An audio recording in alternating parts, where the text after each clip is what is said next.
Hey everybody, welcome to Get to Know Your Wedding Pro. My name is Reed with Best Made Videos. We are a wedding videography company based out of West Seattle, Washington. And today I'm joined by a new friend, good friend. We've been kind of going back and forth for a couple weeks trying to get schedules and stuff figured out with the summer. It's crazy. I really appreciate you coming in today. It's Kyle Lawrence with Spectrum Events. And why don't you introduce yourself, tell us who you are and what you do. Kyle Lawrence from Spectrum Event Services Seattle, also known as Spectrum Events Mobile Bar. Been in the wedding industry on my own for about 5 years or so, but have been working in weddings for at least since 2008 or so. You may have had this in your past. Whenever you want to supplement an income with something, you get a side hustle. And the side hustle for me was always being in wedding serving, bartending. And that was the genesis of how I kind of found myself in the industry. And then the way it worked with me was I'm working a wedding for another company, and someone says, "Hey, can you do this for can you come to our house? Can you come to our party? Can you work at our party?" This, that, and the other thing. And then it just snowballs from there. But as Spectrum Event Services, 5 years total. And so when you say you would kind of do the side hustle back at weddings, you mean just like odd jobs and things? I mean, how did you kind of get involved in this to begin with? I was living down in Portland, Oregon, and I was working. Some people may not remember these, but I was working at an alt weekly newspaper. So being in the news business, you may remember things like Seattle Weekly or papers like that. I was working for a paper down in Portland called the Willamette Week, and they're still around. They're still around in their print version. But especially in 2008, 2009, and a crash of the market, crash of the home market, there wasn't that much coming in from a ad revenue standpoint. I wasn't getting rich. I was probably getting poorer. So I needed something else because I was also down there on my own. None of my other family members lived down there. It was just kind of a thing to do. I wanted to go live somewhere else outside of the bubble. So found a catering company that was attached to a restaurant that was within a hotel down there. It was a Thai food restaurant. Doesn't exist anymore. I can't remember the name of them, but they would do weddings, events, and whatnot. So went and interviewed with this guy. You always wish you remember these guys' names because you remember them and how fun it was to work with them, but I can't. Anyways, and he said, "Well, I guess I'll hire you." That's great. He gave sympathy on me. He let me serve and be a bartender when I had kind of minimal experience. And I guess that the pen has always been there. It kind of pushed in like, wow, I know if I need extra money and extra cash, I've got this way of getting it. And then you seek it, and then hopefully, if you put enough energy out there, the work comes back. So, built up to doing my own thing. So you said you were living down in Portland. Are you from the area here? Where'd you grow up? Pacific Northwesterner. How many of us are really, Pacific Northwesterners? Have you lived here for your whole life, born and raised? Yeah. So you are a rare breed. You are a very rare breed. I think the Pac Northwest would call me born, quote unquote. I'm doing air quotes. People on a podcast can't see that. And then I just hit your microphone. I've been here 25 years. I'm 37. So am I from the Pacific Northwest? I've lived here longer than where I grew up, which was back in the Midwest. But I grew up in Indianapolis, Indiana. Hoosiers, go Hoosiers, the cornfields. But I've lived here too. I've lived here long enough. No, I think that's fair. So what brought you guys out here to begin with? Dad's work. So shipped the whole family across the country. We'd never lived anywhere outside of the sticks. Right into like the melting pot of one of the most culturally relevant cities at the time. You had sports in the sense of basketball, but Supersonics, rest in peace. But you remember how relevant they were and how much people did and still do love them. You remember the music scene then, and we were these little rocker grunter kids. We had just gotten guitars, I don't know, like 2 years before that. So in our school, which was also tiny, we were cool because we were moving to Seattle, where the guys with the ripped jeans from television were from. So I remember one kid even saying, "You're not cool enough to live there. Why do you get to go?" So us being these little music kids were so excited to move here, and picked up and literally drove the van across the country. Our mom did. So That's awesome. yeah. So you found yourself out here. I mean, what were you, interested in doing as a kid, kind of growing up? Did you have any kind of, aspirations, interests? Obviously, you got into, selling the ads. Was that more just a way to make money, or were you interested in media, or what kinds of interests did you have? You know what? I had no clue what I wanted to do. I had no motivation other than just figuring out where the hell I was and what the hell what my place was. Because, like I said, living in the sticks your whole life, your view of what could become is there's some guardrails around it. Then you get out to this new place with so much variety, where people dress like they're ready to be going hiking at any given moment. And you're just like, wow, what can I do? So I feel like I lived in a daze for about like 5 to 10 years till I really ever got motivated, because I was discovering everything. But to answer your question, so into adulthood, just to make sure I got it right, like what motivated me to just sort of, kind of steer towards a career path? Or, yeah, I mean, did you have interests that led you? I mean, obviously being a people person, bartending, has certain skills that you need to have. But what were your interests kind of? Oh, yeah. Best way I can answer that is honestly just going back to music and the arts.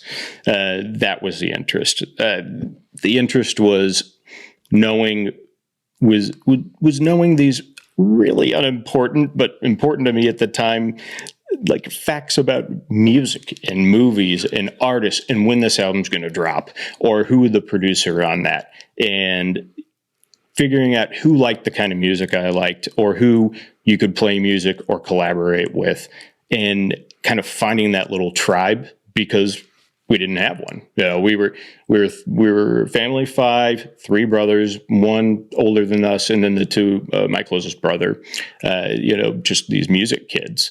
So that was essentially the interest. It was, where can I find that thing, the thing that we feel like is going to bring us together, and that was music. So that's what we did. We both kind of went our own individual ways. I was like, we all remember high school. We all have embarrassing school stories about high school. So my brother was this punk rock kid. He had his hair like a foot high, and when he played punk bands. I was the goth kid, and wake up and we live in the most beautiful area in the world. I don't know why I felt like I needed to wear black all the time, but I did. And so I found guys that were listening to that kind of music, but also liking that kind of music. And we both formed a different bands. He toured around the country. I played shows around here, and then college happened.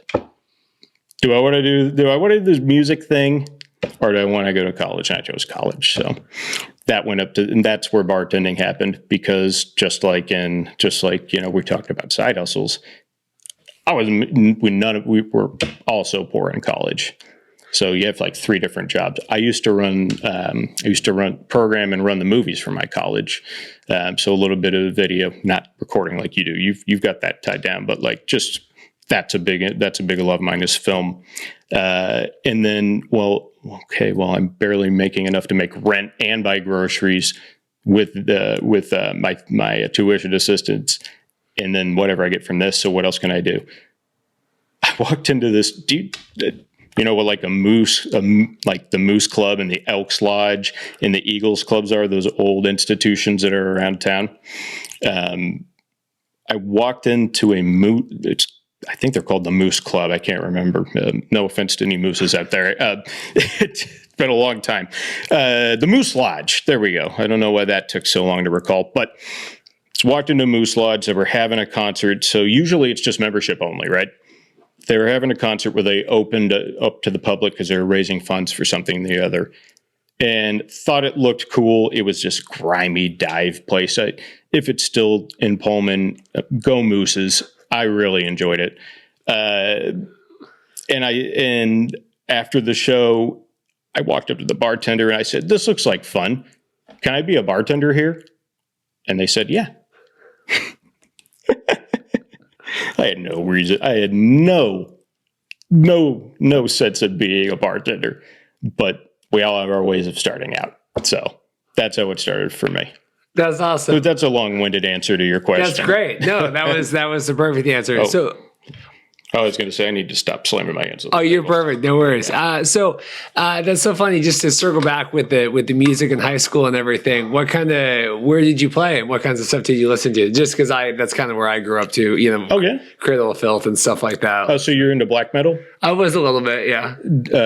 Did you ever hear the local black metal band called Inquinac? No. This would have been 10 plus years ago. Okay. My brother, so he went from punk rock to black metal. Okay. Yeah. So, dude, Cradle of Filth, Immortal. I'm assuming we got a bridge there, right? Yeah. Did you ever see Cradle? I did. Over at, it's El Corazon now, but maybe the Graceland back then? Yeah. So you saw Danny Filth? Mm-hmm. That guy. He just knows it's a bit he's just having fun, right? Oh, it's great. Yeah, no, I also dip my toes just into liking some of the black metal bands. My Immortal, one of the best black metal bands you'll ever hear. That's awesome. Yeah. We went to Cradle came here last in the fall. I can't remember. Dorothy dropped me and my buddy off to go see him again, and I think she was like, "You guys are crazy." Did she know anything about that world before you? No, not until we started playing. Not until I started getting hyped on it, getting into it. Oh man, isn't that a rush? That's cool that we both have that bridge there. So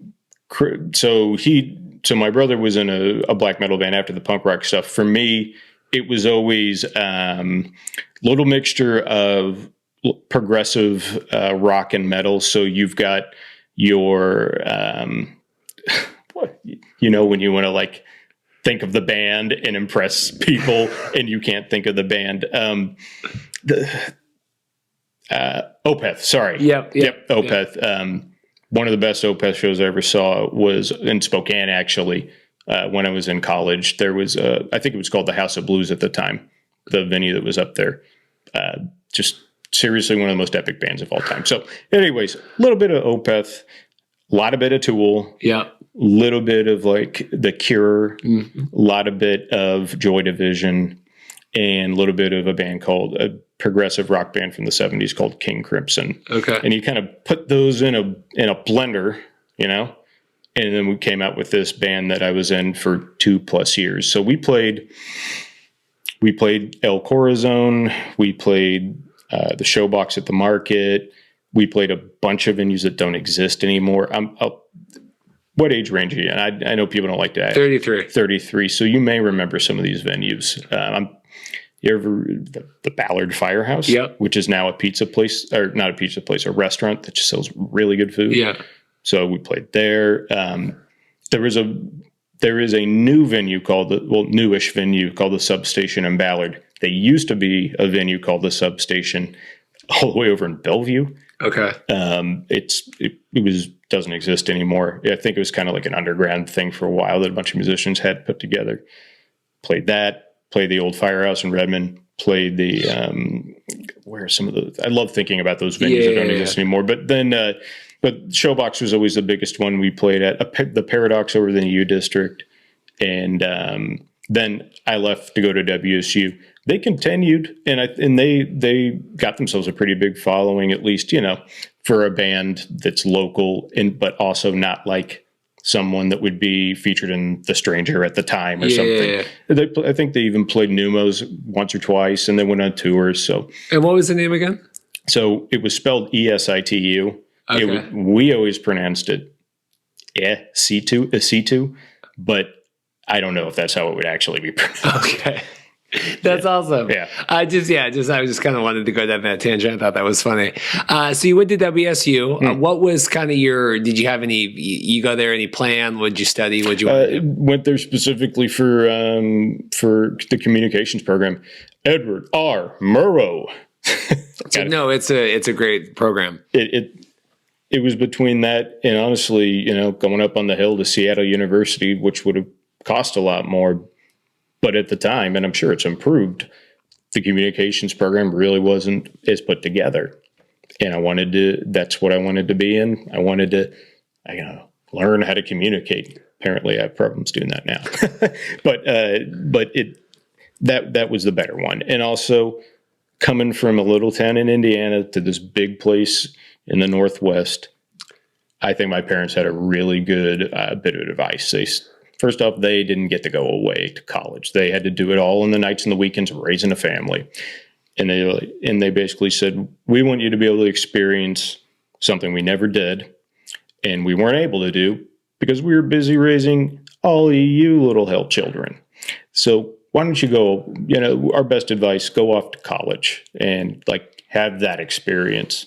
I couldn't thank them more. Was intelligent advice.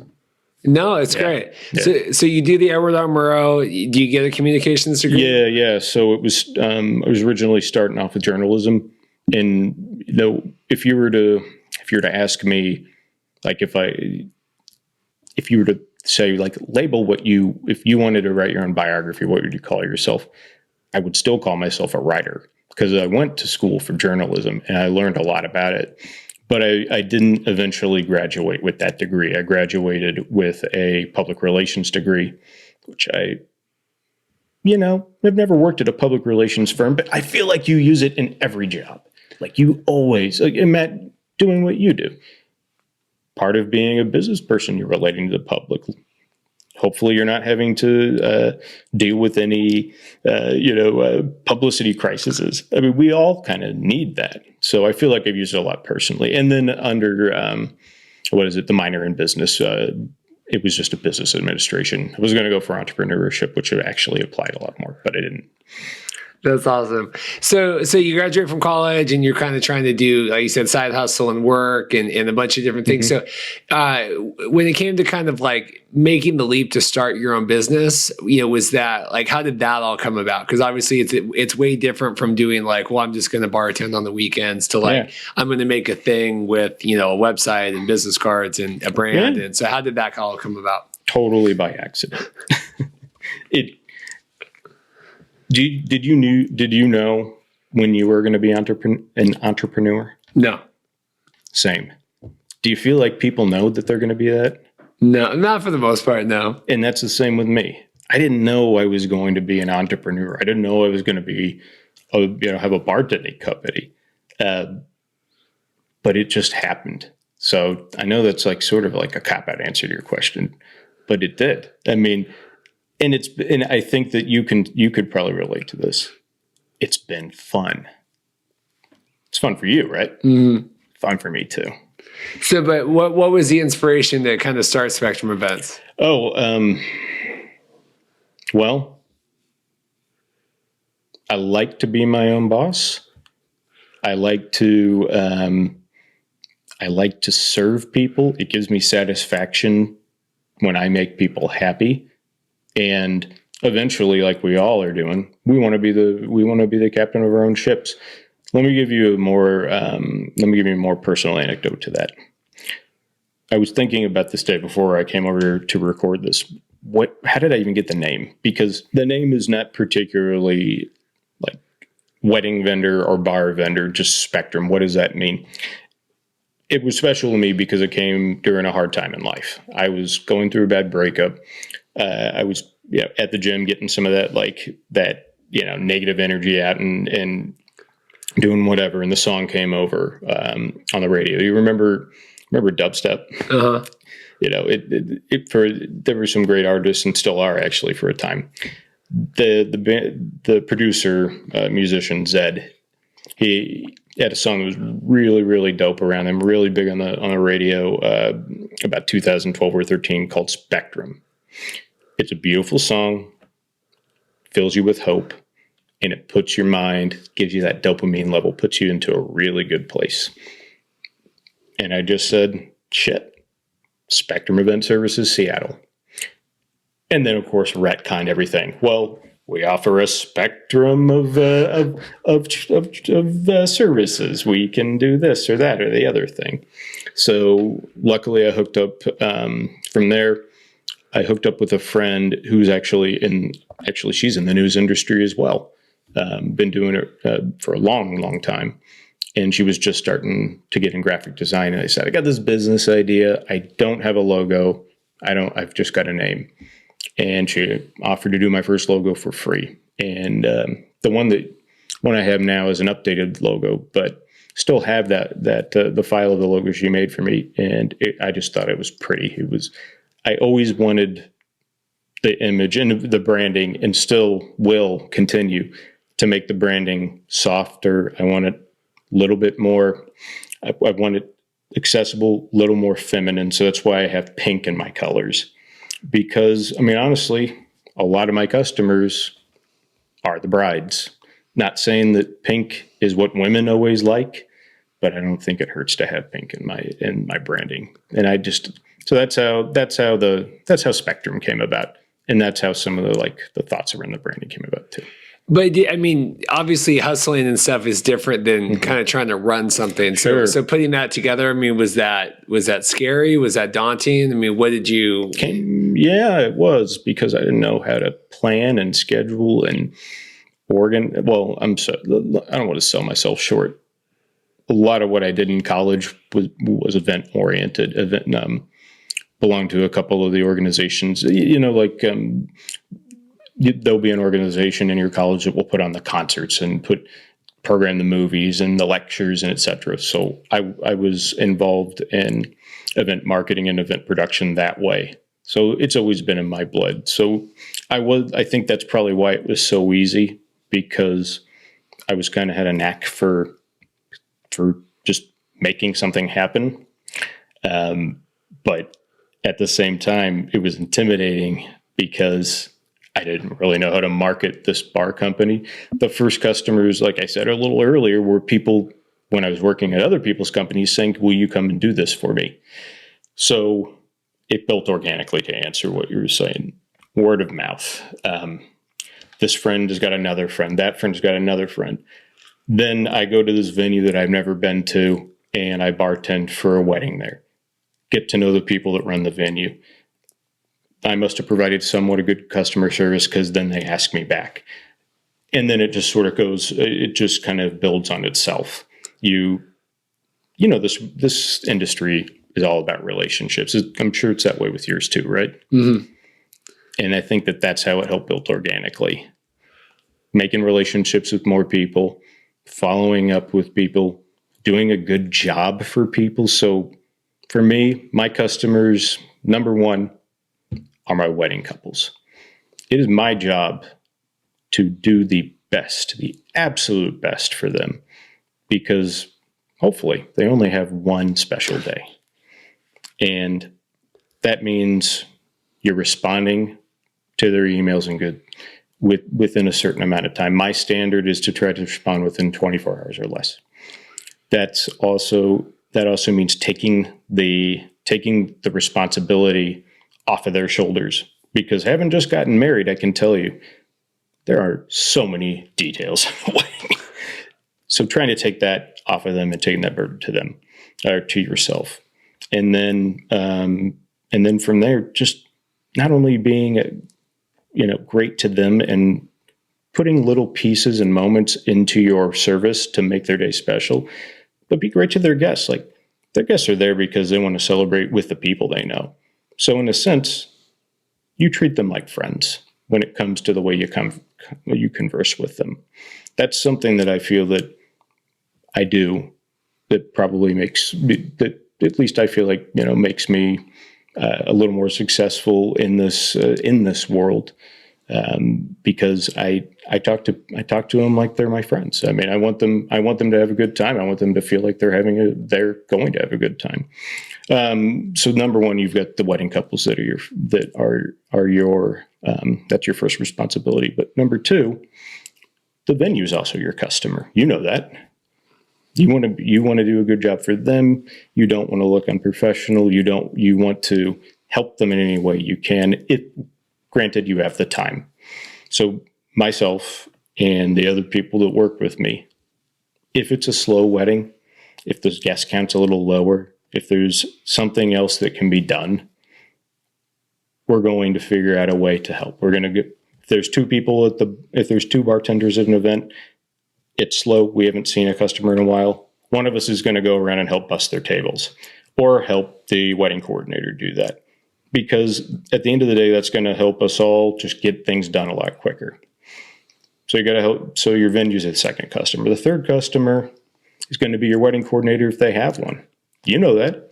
Yeah. Do you work with do you mind work with the wedding coordinator or the couples? It's 50-50 if they have, if they have somebody that's doing it. Otherwise, yeah. Yeah. My customer is also the wedding coordinator because their job is to make sure that this thing goes off without a hitch, so the bride can and the groom and their family and their friends can have a very special day. But whatever we can do to make their jobs easier, we try to. I don't care if that means they need the birthday cake. We're having weddings here, not birthdays. If the cake needs being cut, if they need help refilling a beverage station that we didn't bring because they didn't rent from us, but they need help doing it. So that's kind of the kit caboodle of that. That's good. Yeah, sorry. No, that's good. It can be a little long-winded. My wife will tell you that. That's okay. No worries. So what was obviously when you're a bartender, pre kind of running your own business, yeah. Obviously you're still interacting with people, helping customer, whatever. But what was it like to kind of take that step to be, you're a little more obviously front and center now, doing the communications, doing the bookings, doing the outreach. So what was it? Was that transition difficult or what was that like? So do you just mean going from being a bartender to kind of being a business person?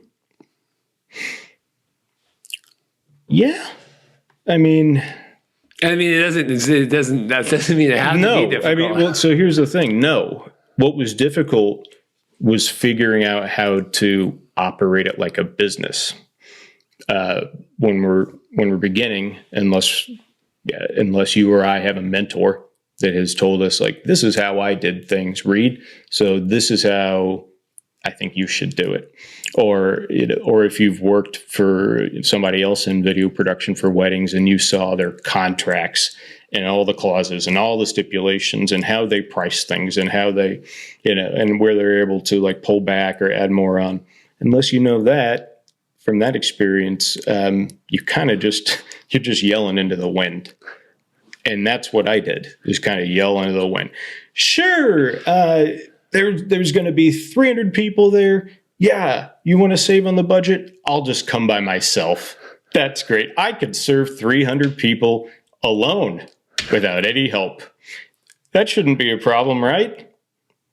Oh, and by the way, yeah, the hourly rate you just offered me, I'll take that because it's more money than I have right now. Okay. Oh. Wow, I got my ass kicked at that wedding. Is this really worth it? You're dragging yourself back to your car.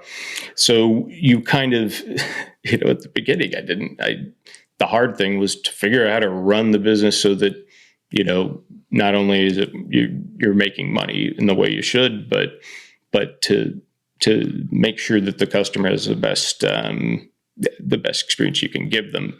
Sometimes that means that you're not giving shots out at the wedding, because even though we all love shots, this is a wedding. So those are some examples of how you sort of, unless you have that firsthand experience, like you worked at a catering company. So in my case, like worked at a catering company, I was designing I was, writing up the contract. Somebody showed me a template on how to do it. So unless I did that, I did it on my own. So you stumble through it and really hope you don't make any, really stupid mistakes. And hopefully I'm not making any stupid ones anymore. Anymore. Yeah. Because obviously, with bartending and, staffing and stuff like that, there's just, there's so much liability and things you have to know and things that people think they know or don't know. I something on the wedding group the other day and someone was talking about, we just want to have like buckets with beer at the wedding and then people can come. And I was like, I think something has to be, I don't know because I'm not an event, bartender, but something has to be, illegal about that or not, maybe not. So how do you handle, making sure you're on the up and up and then obviously kind of educating your clients as well? You brought up a good one, Dad. I'm remembering some specific email requests. We're going to have a self-serve vodka bar, but we just want you to pour the beer and the wine. So everybody can, all the live along day can make their own hard alcohol drinks at our event that we buy the banquet permit for. But you can just pour the beer and wine. I'm just thinking about some of the older ones and things that I wouldn't have known to think about beforehand. You, from the liability and from the consultation standpoint, you have to actually sit down and read your liability insurance. You'd be surprised at some of the things that are in there. But one of the biggest things that are in there that unless you read, you wouldn't know, people can't serve themselves. They can't. So you have to educate yourself and you have to hold a standard. And you have to communicate that early. One thing that is always communicated to my wedding couples, they know this off the top. I reserve the right to cut off anyone at any time. Doesn't matter if it's Uncle Joe, doesn't matter if it's your mom, doesn't matter if it's your best buddy. You've been friends since you were a kid, and you and him are connected at the hip. I can cut him off whenever I want. And in fact, last weekend's wedding, I had to cut off the best buddy. Unfortunately, the best buddy was inebriated to that point, at least per my estimation, beyond the point that the law would say that he should be. I don't just play a security guard. I try to be as respectful as possible. So we talk about it up the top with the wedding couple, and they agree to that. They have to. And then I'm not going to just cut off the buddy at first. I'm going to pull out the groom or the bride aside and say, "Look, Uncle Joe, he's ready to be done." And I think that if you establish that at the beginning, and if you respect the process, then it's not an issue. Then there are the crazy, we're trying to relive our frat day parties, our weddings, excuse me.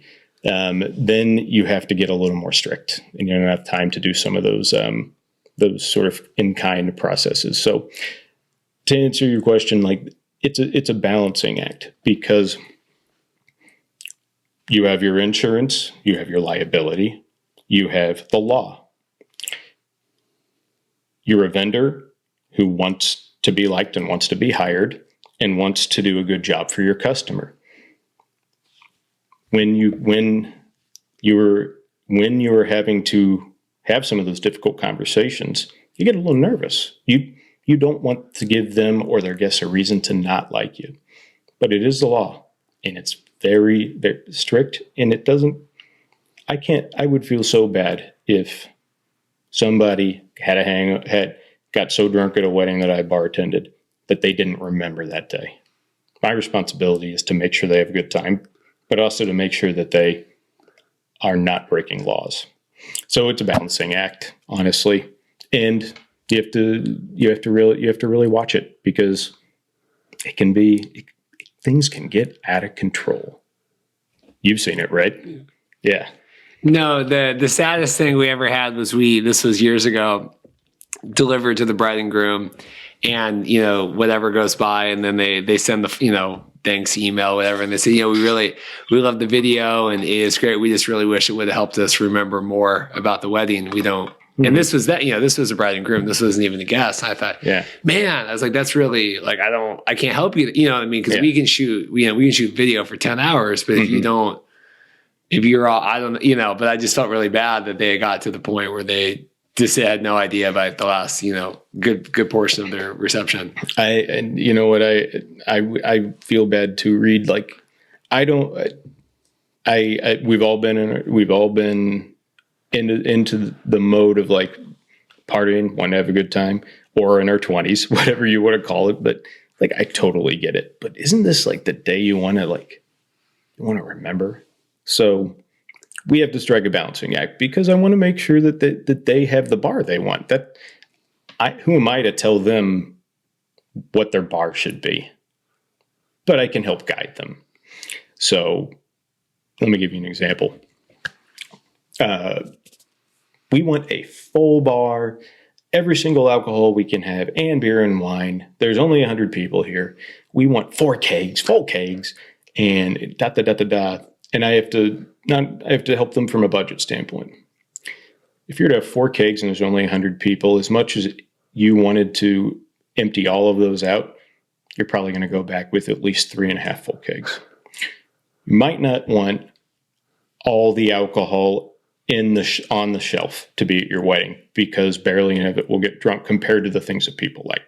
So we consult with them and we help them figure out, let's look for some his or her cocktails. Let's find a way to strike a balance, because it's going to help your guests.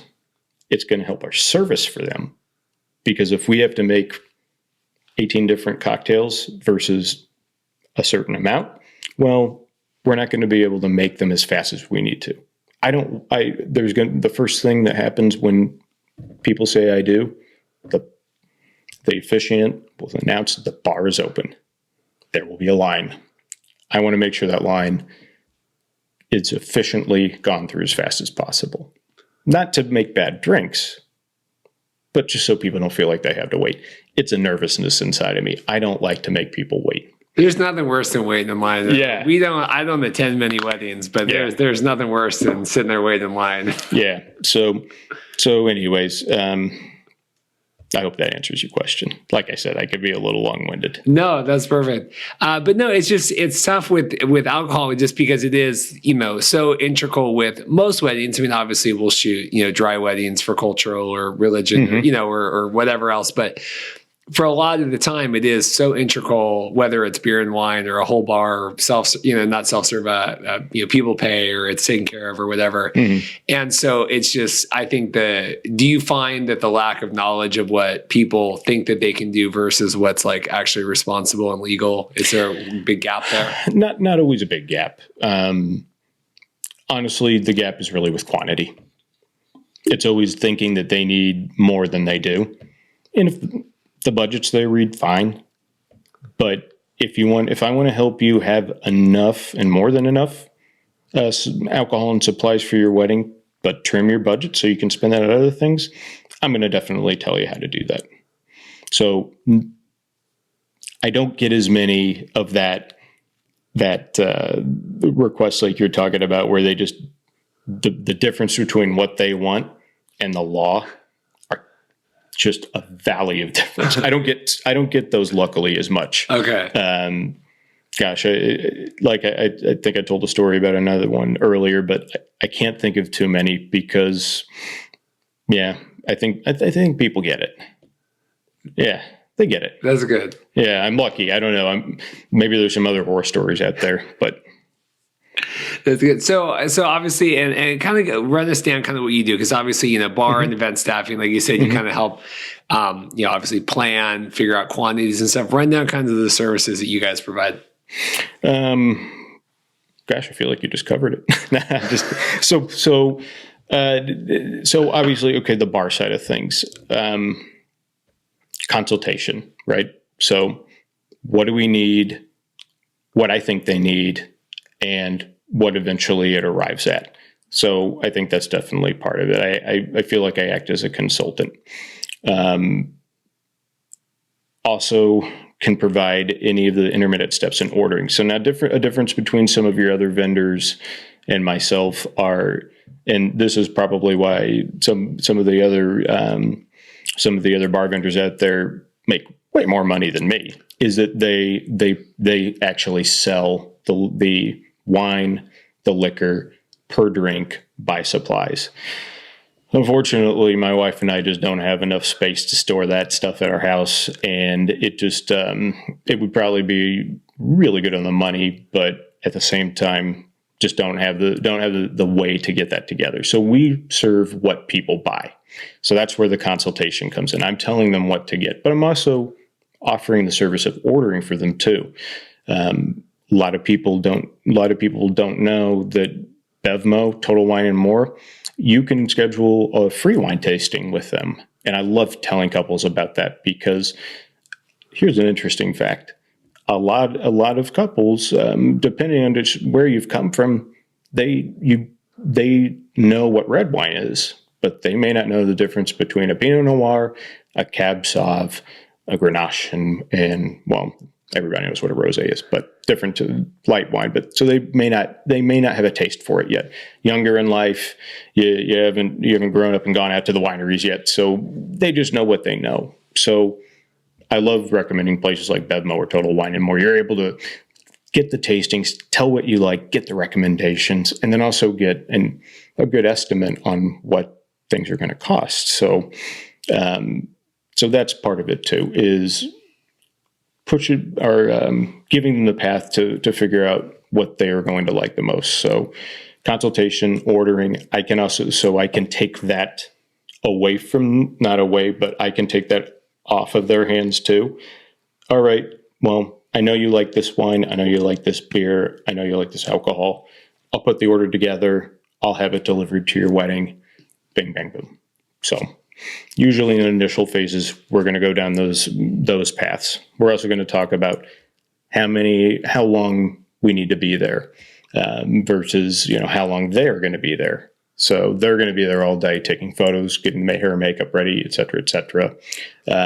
We don't usually come in till a certain time because we need enough time to set up and make sure everything's executed and ready to go.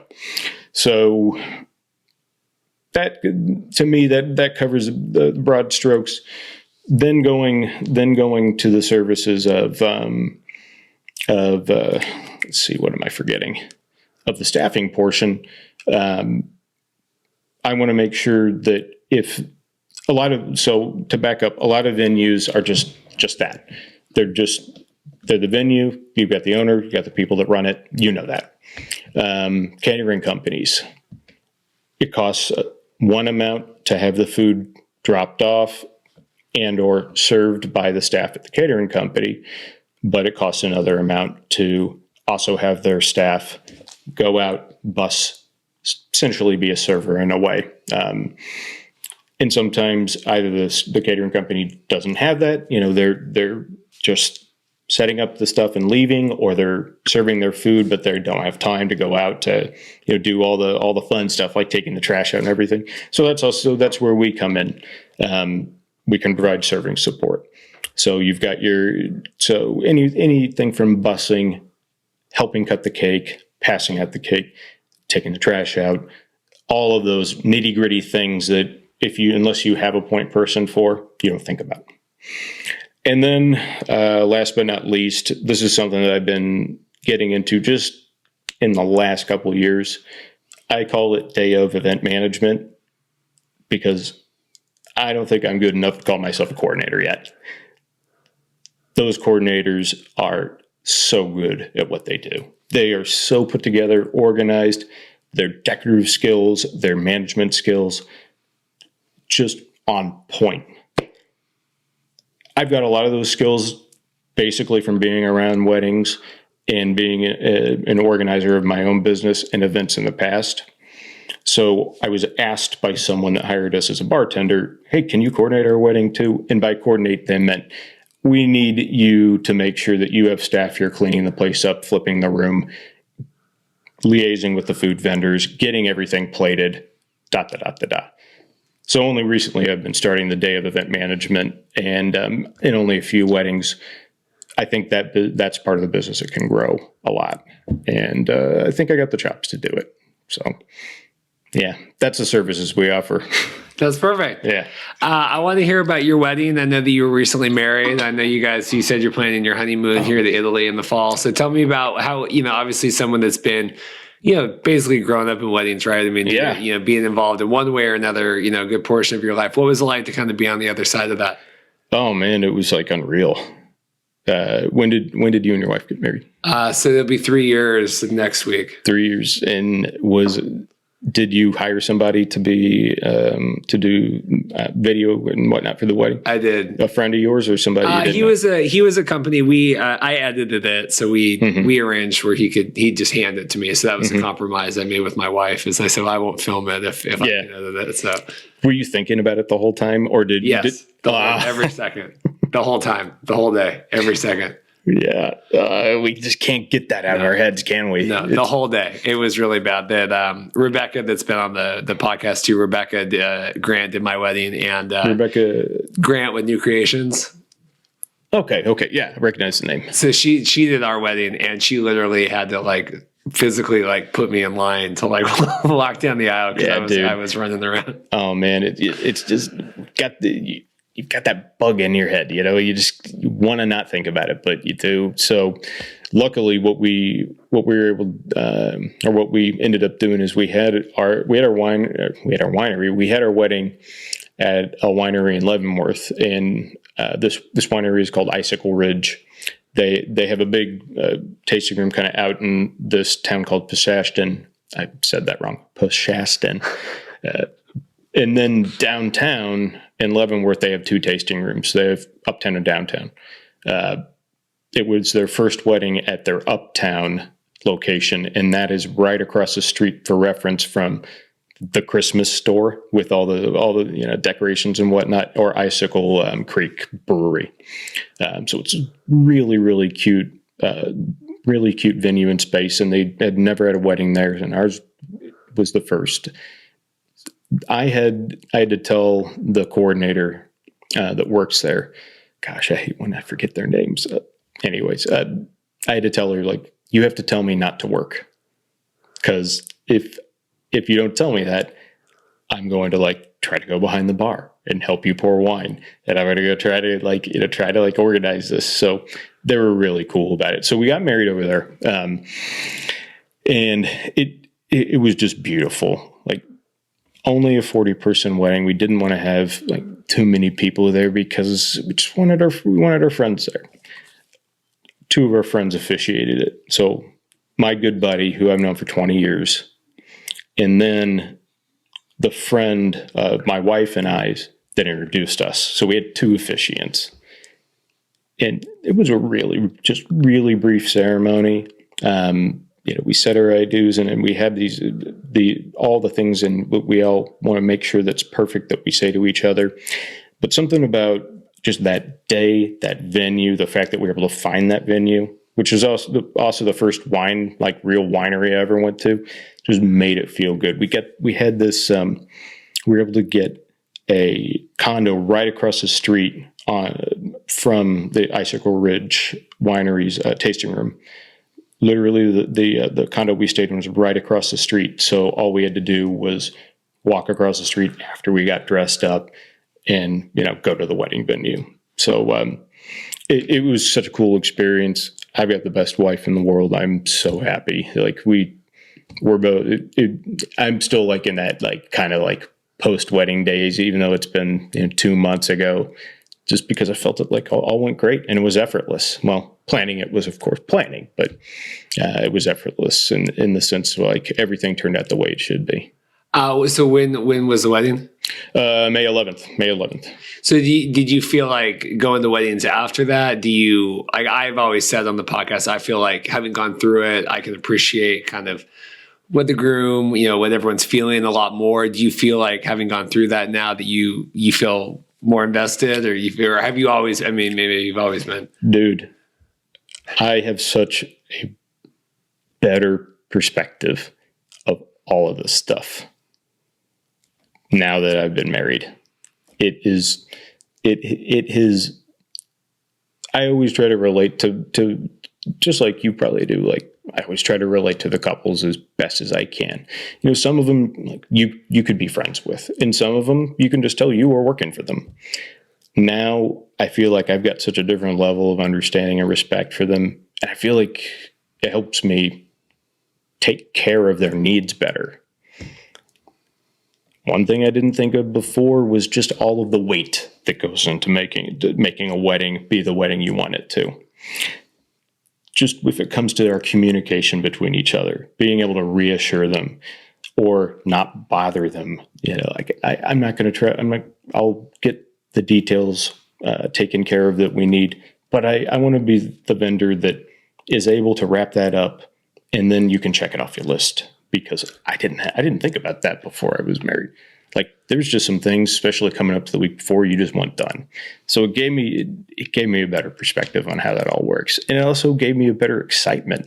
I was excited. I'm a happy-go-lucky guy, so I was like excited to be at weddings and be a part of the big day. But now I'm like, wow, I just got married. Let's share the same energy. Let's be excited about it. I'm going to send you pictures of our wedding. I want to see pictures of your wedding. Let's do this. Wedding power.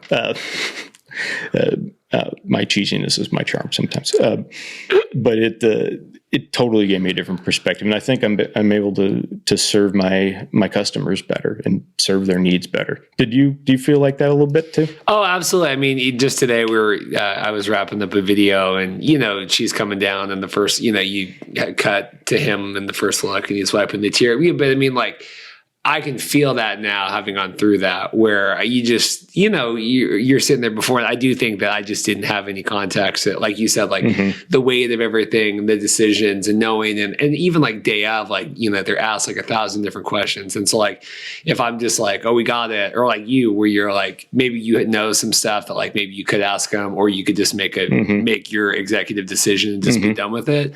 Like, that's my thing too, is I'm like, don't bug them about it if we don't need to, because they've got, like you said, months going into it, the last week, and then the day of, it's like you're still asking, answering questions all day. So, and sometimes you work with the wedding couple that, like, you can tell like they are on it, and sometimes this is the first thing they've ever had to like organize. And when you're getting married young, I don't blame you. I mean, who knows how to organize an event until you either are involved with events or you get married? I mean, so it can be tough. It can be tough, like second guessing yourself. Have I, okay, I ordered the flowers, but did I order the vases? And, who's going to pick up the ice, and who's going to, bust the tables? Who's going to decorate the venue?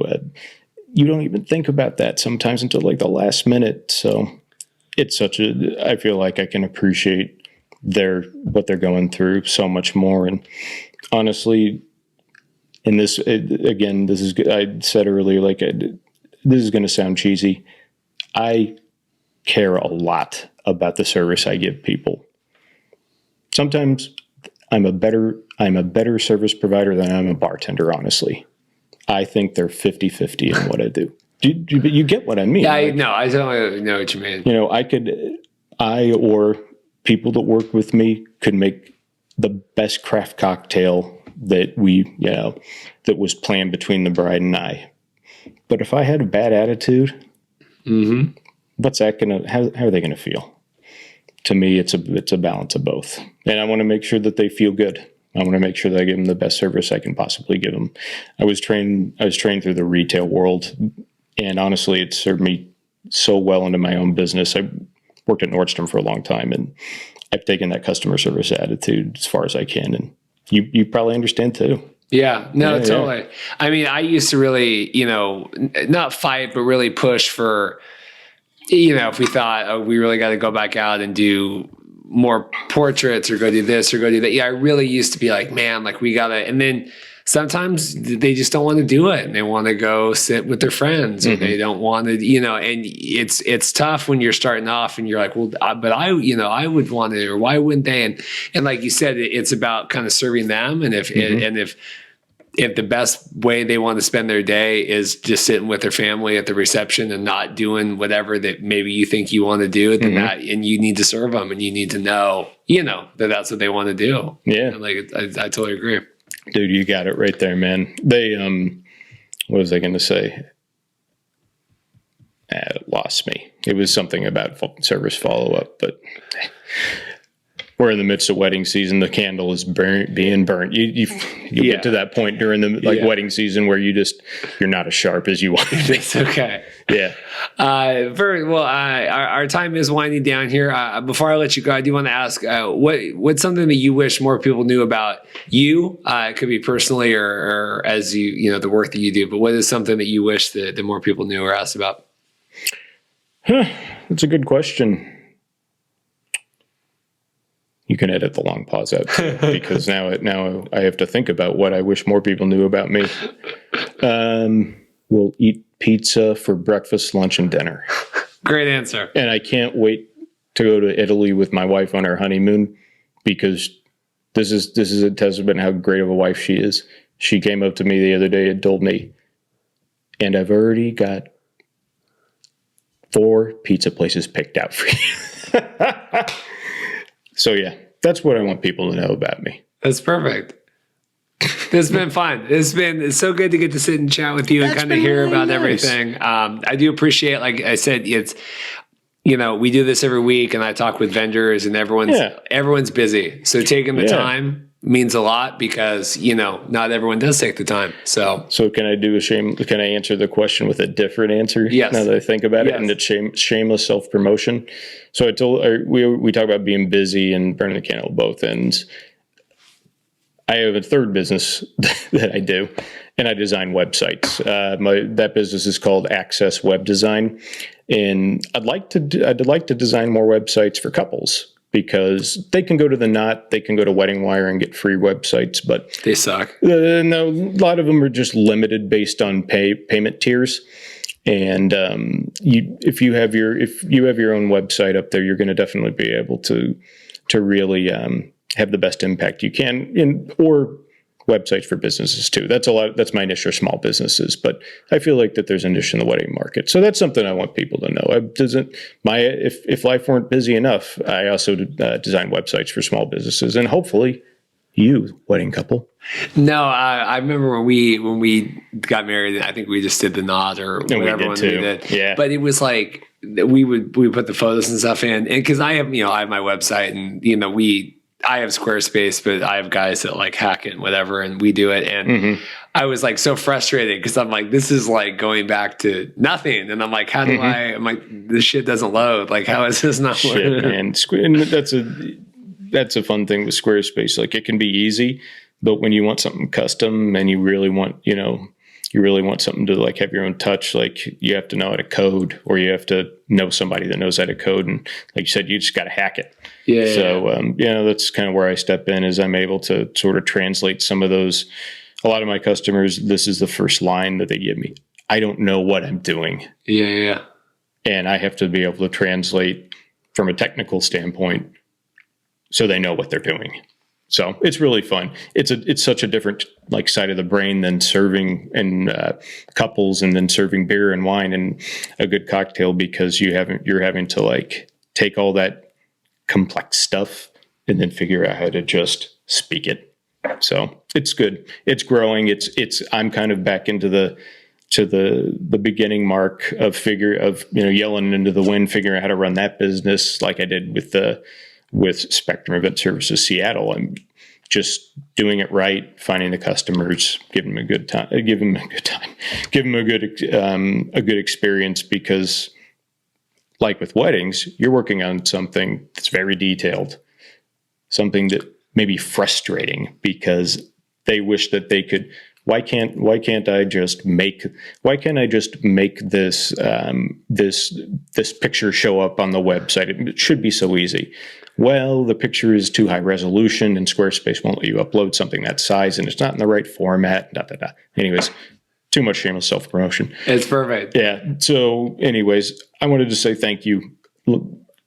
I appreciate you having me on the podcast. I think what you're doing is great, especially for the wedding industry, especially for all of us local vendors. Any way that I can help you in the future, please let me know. That's the other part of this whole world that I think that a lot of people don't think about when they're the customer.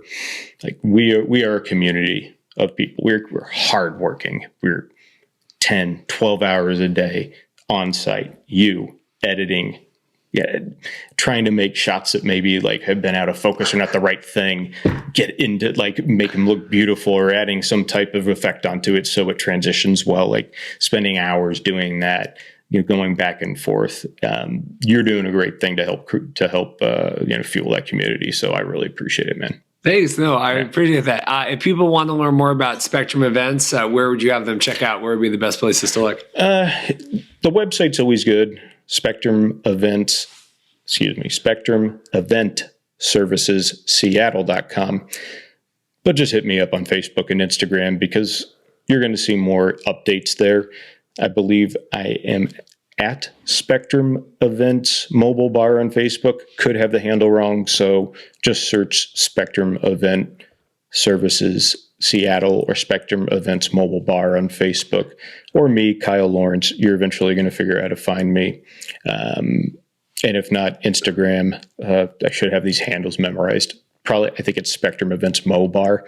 You'll find me. Yeah, I'm looking. All Google searches lead the right place. And just take a look at what we have to offer. I always try to put up pictures of every wedding we do.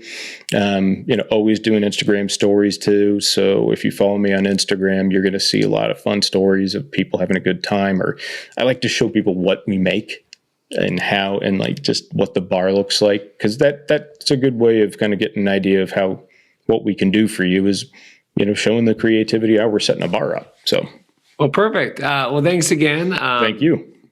This has been another episode of Get to Know Your Wedding Pro. If you are like Kyle and you're a wedding vendor that's interested in coming on the podcast, you can go to www.bestmadevideos.com/podcast guests. And that's a great, easy way. It's a form to fill out, quick and easy. And we can do it in person like Kyle is here. And I got to say, Reed is like the most punctual, fastest to get a hold of you dude I have ever met. I filled out his form. I thought like, hey, I'll hear from him in 2 weeks. I can hang back, whatever. He's probably not even going to respond. Dude, hit me up in an hour or two. You were so on it. And I thought man, I'm not at this guy's level. I gotta get with it. But yeah, he will get back to you. So hit him up. This is a great podcast. Perfect. Thanks again. This has been Get to Know Your Wedding Pro. Check back next week for another wedding vendor interview. Thanks so much.